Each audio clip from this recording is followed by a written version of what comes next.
আসসালামু আলাইকুম। পবিত্র মাহে রমজান উপলক্ষে বর্জনীয় ও করণীয় কাজসমূহ সম্পর্কে আজকে আপনাদের জানাতে এসেছি। বর্জনীয় কাজসমূহ: ১. বিলম্বে ইফতার করা। ২. সেহরি না খাওয়া। ৩. মিথ্যা বলা এবং অন্যান্য পাপ কাজ করা। ৪. অপচয় ও অপব্যয় করা। ৫. সুন্নাহ ত্যাগ করা। ৬. রক্তমুখ্য ব্যবহার করে রক্ত না নেয়া। ৭. কানের ড্রপ না দেয়া। ৮. অতিরিক্ত সময় অতিবাহিত করার জন্য খেলাধুলা করা। ৯. রোজাবস্থায় ইনহেলার ব্যবহার না করা।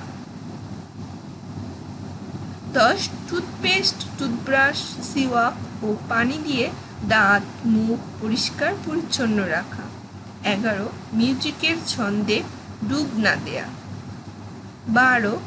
টিভি, শপিং, ঘুম, বোঝ ও মজাদার রান্নাবান্নায় সময় নষ্ট করা। ১৩. তারাবি নামাজ আদায়ে অলসতা করা। ১৪. জামাতের সাথে ফরজ নামাজ আদায়ে অলসতা করা। ১৫. লোক দেখানো ইবাদত বন্দেগী করা। ১৬. বিবাদ করা। ১৭. বেহুদা কাজে রাত জাগা। এখন আমরা জানব করণীয় আমলসমূহ সম্পর্কে। ১. পুরো রমজান মাস রোজা পালন করা। ২. সময় মতো সালাত আদায় করা। ৩. ইফতারের আগে দোয়া করা। ৪. তারাবি নামাজ পড়া। ৫. মিসওয়াক করা। ৬. কথা ও কাজে মিথ্যাচার বর্জন করা। ৭. বিবাদ এড়িয়ে চলা। ৮. কল্যাণমূলক কাজ করা বেশি বেশি।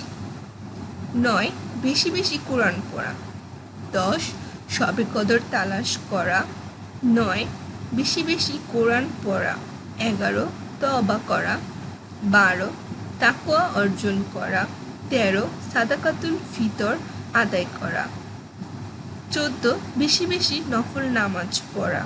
১৫. বেশি বেশি জিকির করা। ১৬. বেশি বেশি তওবা করা।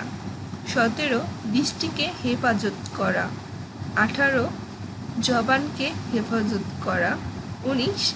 গীবত থেকে বেঁচে থাকা। ২০. কানে হেফাজত করা। শরীর ও অন্যান্য অঙ্গপ্রত্যঙ্গের হেফাজত করা। তো বন্ধুরা, মুসলিম হলে অবশ্যই জানতে হবে, কি বলেন?